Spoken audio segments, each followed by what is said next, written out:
Oh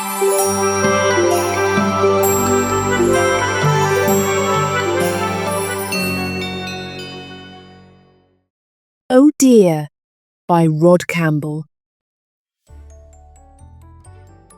Buster went to stay on the farm with Grandma. Grandma asked Buster to fetch the eggs. So he went to the barn and asked the cow, "No eggs here. Oh dear."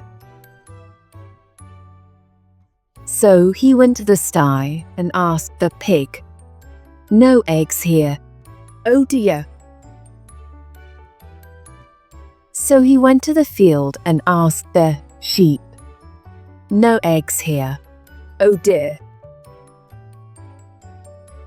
So he went to the stable and asked the horse, "No eggs here.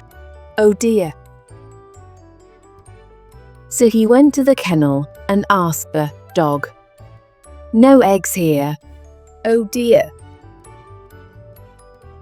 So he went to the hutch and asked the rabbit, "No eggs here. Oh dear." Then Buster remembered. He went to the hen house and asked the hen, "Hooray! 2 eggs for your breakfast." The end.